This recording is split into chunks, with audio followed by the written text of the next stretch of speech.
Concilia-te depressa com o teu adversário, enquanto estás no caminho com ele.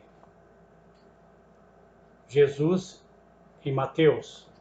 É compreensível a sua sinceridade diante dos propósitos de renovar os costumes e hábitos morais. Louvável a sua honestidade em querer acertar. Surpreendente o seu esforço pela vigilância dos hábitos menos sadios. Sua intenção é o tesouro mais precioso para sua própria melhoria.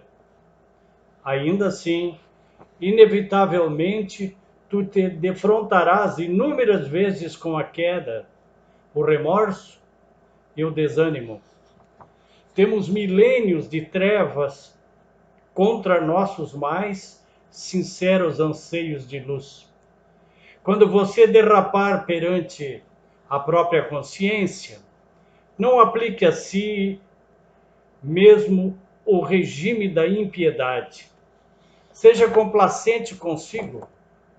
Seja um aliado de si mesmo no bom combate do aprimoramento espiritual. A rigidez não educa, reprime. Examine sua falta de afabilidade e agradeça por já conseguir percebê-la. Ainda ontem, você nem sequer se preocupava em admiti-la. Prossiga no seu compromisso de aperfeiçoamento e guarde a certeza de que a vitória é uma meta gloriosa, mas para quem se torna inimigo de si mesmo, será bem mais sofrido. Alô, amigos, com essas palavras de Hermann Stiefel, retiradas do livro Receitas para a Alma, iniciamos a nossa reflexão, a qual intitulamos, embora o termo até um pouco jocoso, mas encerra uma grande atualidade e realidade. Estamos em obras. Desculpem os transtornos. A evolução humana passa por grandes mudanças de modelos, de paradigmas. E o modelo antigo, que vinha e vem ainda nos sustentando, baseado na competição, no materialismo, e não se fala aqui de ideologia, de tipo, de sistema social. Tudo isso nos leva ao egoísmo. E o que se vê são pessoas mais infelizes cada vez mais. Ainda não temos um paradigma novo que nos inspire a caminhar por novos caminhos. Então estamos numa área de mudança em todos os níveis. Alguns pensadores comparam a atual caminhada, o atual momento, comparam ao ponto de inflexão, que é uma situação de cálculo matemático, da física. Quando não há uma curva, quando há a curva e ela não pode mais retroceder, então nós sabemos aquilo que não é bom, pois cada vez a humanidade está mais infeliz. Corre atrás de soluções imediatistas, mas o espírito está cada vez mais pobre, mais carente. Nesse breve texto, que vou ler agora, muito breve, vemos também uma outra situação. O autor diz: um tempo se acaba, novos tempos se anunciam. A hora em que estamos é uma hora de transição e de parto doloroso. As formas esgotadas do passado empalidecem-se e se desfazem para dar lugar a outras, a princípio vagas e confusas, mas que se precisam cada vez mais. Nelas se esboça o pensamento crescente da humanidade. O espírito humano está em trabalho por toda parte, sob a aparente decomposição das ideias e dos princípios. Por toda parte, a ciência, a arte, a filosofia e até no seio das religiões.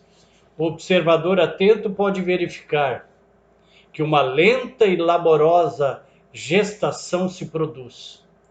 A ciência, sobretudo, lança em profusão sementes de ricas promessas.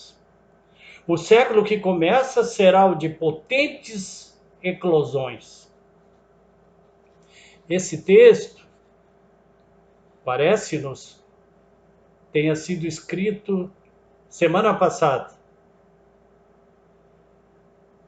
E é de 1908, mais ou menos, ou até antes um pouquinho, já que a obra foi escrita em 1909, foi editada em 1909. O autor é Leon Denis e a obra é O Problema do Ser, do Destino e da Dor. Evoluiu a humanidade, do seu ponto de vista material, muito nesses 130 anos. Muitíssimo. Apesar disso, neste ínterim, nesses 130 anos, mais ou menos, depois que o autor escreveu isso, houve grandes tragédias da humanidade, movidos por uma série de fatores. Houve a gripe espanhola, logo depois. Primeira Guerra Mundial. Segunda Guerra Mundial. E outras guerras, como do Vietnã, que de uma maneira ou outra, replicou nas outras nações, embora fosse uma guerra americana lá na Ásia. Então, se diz que quem sabe pode muito, mas quem ama pode mais. O voo dessa ave está sendo desparelho, porque está inclinada, dotada de ambas as asas. Esta ave está com uma das asas muito curta, muito pequena, que é a asa do sentimento. Apesar de grandes revoluções da área tecnológica, isso é inegável, e graças a isso, abençoadas descobertas, invenções, nós estamos nos relacionando através do meio das plataformas à nossa disposição. Mas quem sabe, ou seja, quem tem o conhecimento pode muito, mas quem ama pode mais. No final dos anos 60, eu estive junto a um amigo que era médico, e recentemente o homem, o ser humano, tinha descido na Lua, meados de 1969. E ele me disse, do alto da sua experiência, um homem já maduro na época, além de tudo um literato extraordinário, que foi e ainda é patrono de uma feira do livro na cidade em que nos encontramos, me disse: é um privilégio viver nesta época. Mas parece que nem todo mundo acha que é um privilégio, ou pelo menos não sente isso. Fazendo destas descobertas um palanque para suas ocasionais deliberações, para seus sonhos imediatistas de consumo. E o avanço humano, que é essa asa da ave, essa asa menor, muito menor do que a da evolução tecnológica, está fazendo com que essa ave, que, sob o ponto de vista de analogia, somos nós, cada um de nós, estamos num voo com difícil controle. As emoções, como sabemos, são a porta de entrada das conexões que nós fazemos conosco mesmo e com as entidades espirituais e com o mundo, mesmo nas interações chamadas materiais. Bezerra de Menezes nos lembra, embora consideradas emoções que causam sofrimento, à luz do amor, podemos transformar a tristeza e a mágoa, o medo e a culpa, o orgulho e a inveja em adubos nutrientes no canteiro da alma, produzindo farta colheita de frutos. Essas são emoções que curam, e nessa transformação reside o poder de cura pessoal. Aliás, o grande objetivo, o grande propósito da nossa vida é nos curar, porque todos temos pequenas, médias ou grandes doenças para curarmos. Por isso cá estamos. Por isso estamos na caminhada.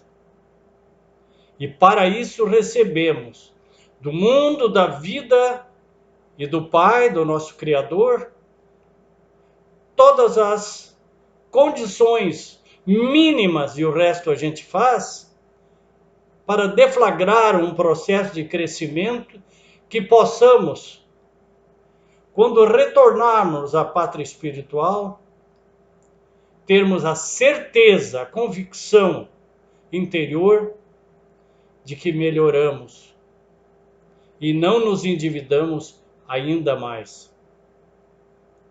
Diz Bezerra de Menezes, a tristeza, e aí vem a nossa pandemia atual, é um convite para o melhor ajustamento à realidade. A mágoa é uma dor que nos sacode para que descubramos velhas ilusões no campo mental. William Shakespeare dizia: alimentar mágoa é beber o veneno esperando que o outro morra. A mágoa é tida como uma colesterol da alma, como dizem alguns autores espirituais. A mágoa nos destrói, nos tira do eixo, que é a nossa caminhada, o nosso principal objetivo de crescimento. O medo é um amigável indicador de que queremos responder acertadamente aos desafios, requisitando de nós mesmos maior preparo e atenção. A culpa é uma exigente orientadora que nos convoca a rever crenças e valores. Quem tem medo e mágoa e culpa está no passado e não vive o presente, e haverá certamente na vida dessas criaturas um futuro incerto e certamente acompanhado de patologias e doenças. O orgulho é uma força que, bem orientada, torna-se pilar da autoestima. A inveja é uma pista concreta sobre talentos adormecidos nos recessos profundos da inteligência. Nossa reflexão de hoje. Estamos todos em obras. Desculpe os transtornos. Lembra aquelas placas que a gente encontra por aí no trânsito ou nas andanças pelas vias públicas ou em alguma visita a algum prédio? Estamos em obras. Há um livro de Robert Fisher chamado O Cavaleiro Preso na Armadura, que é uma fábula, na verdade. Quem se interessar, está em áudio no YouTube. São 7 capítulos.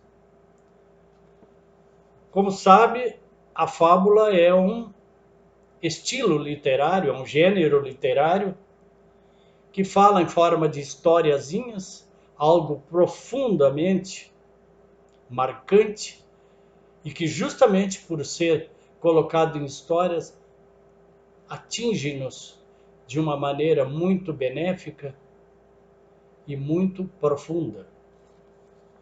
O cavaleiro preso na armadura narra a dificuldade que muitas vezes temos em nos mostrar exatamente como somos, em baixar nossas armas e revelar nosso rosto.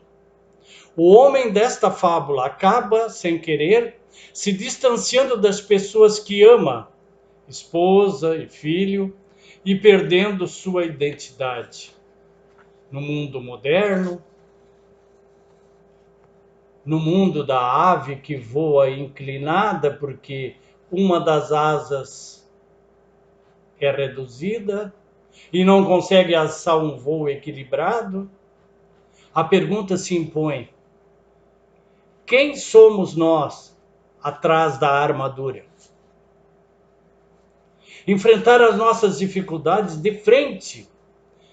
Os atalhos exigem mais tempo de trabalho e não funcionam, porque quase sempre, tentando atalhar, fazer um caminho mais curto na nossa evolução, nós nos complicamos mais, temos que voltar ao ponto de partida e retornar àquilo que seria o caminho original. No ramo dos vícios, na questão dos vícios, isso é muito comum.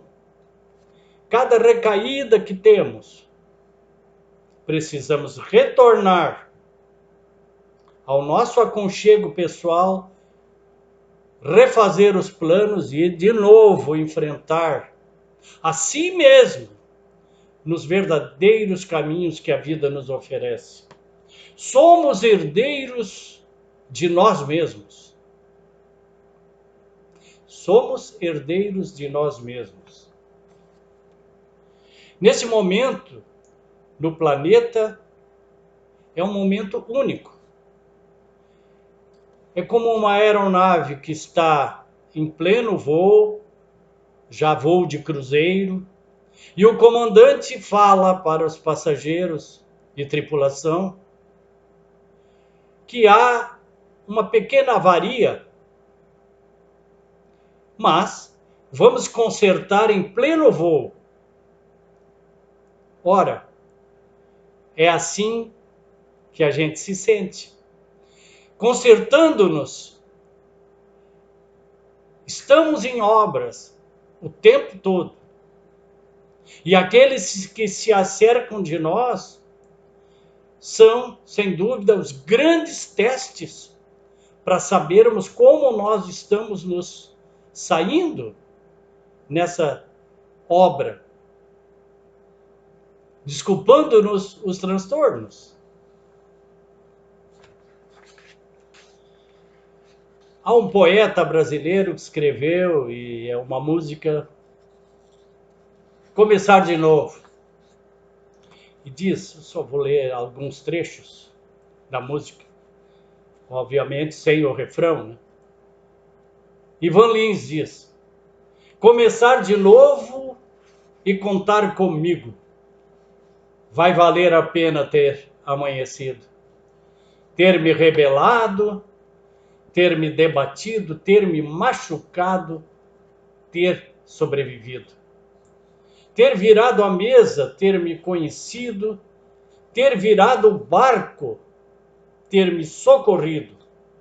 Começar de novo e contar comigo. Vai valer a pena ter amanhecido. É bem claro e mostra como devemos encarar as nossas fraquezas, contar com a gente, recebendo a ajuda de outras criaturas que nos amam, obviamente, mas procurando sempre entender que a caminhada é pessoal e intransferível. Mateus nos lembra: buscai em primeiro lugar o reino de Deus ou dos céus e a sua justiça, e todas as coisas vos serão dadas por acréscimo ou em acréscimo. Jesus que nos diz. Então, o reino de Deus o que é? É desenvolvermos as virtudes necessárias para uma facilitação da nossa vida, para podermos encarar com maior resiliência as dificuldades e as provas que nos colocam no caminho. Às vezes, a gente mesmo as coloca. O transitório e o definitivo são vetores da nossa vida. O que é transitório e o que é definitivo? Qual o propósito da minha vida? Para que eu vivo? E não por quê. Para quê? É o que nos lembra o Dr. Viktor Frankl na sua logoterapia. Para quê? Qual o sentido da vida? Eu tenho um sentido da vida? Eu me preencho adequadamente para sentir na vida um para quê? Ou fico procurando os porquês? E aí vou me vitimizar em algum momento, porque vou me entender vítima das circunstâncias ou de alguém. Que os bens materiais não sejam obstáculos à nossa paz, e usar os bens materiais, que são empréstimos, e não sermos escravos deles. Levamos o que somos, Divaldo nos lembra. Levamos o que somos ao partir. Deixamos o que temos. Vale a pena prejudicar outras pessoas para termos mais e mais e mais? Parece que não. Em algum momento nós vamos nos deparar com essa realidade que nós mesmos colocamos na esteira do tempo, seja de passado ou hoje, e amanhã nós ressignificaremos virtudes e acontecimentos que já ocorreram em razão do progresso necessário, porque a vida ela nos coloca uma lei de evolução. E a ela, a lei de evolução ou do progresso, todos nós estamos inseridos, obrigados pela lei, porque todos somos inexoravelmente condenados à felicidade. Um dia seremos felizes, mas não será a felicidade deste mundo, como diz Jesus. Também não vivamos agora como se a felicidade só fosse depois. Como se tudo o que fizéssemos ou fizéssemos para ir como uma poupança, ir fazendo depósitos para um dia desfrutar desse saldo. Vivamos agora o mais felizes possível. Temos o direito à felicidade. Estamos em obras. Desculpe os transtornos. Mas o poeta mexicano Amado Nervo nos convida. Amei e fui amado. O sol beijou minha face. Vida, nada me deves. Vida, estamos em paz. E Jesus nos convoca. Que brilhe a vossa luz. Luz e paz em todos os corações. Desculpe os transtornos, né? Pois que estamos todos em obras. Luz e paz em todos os corações. Namastê.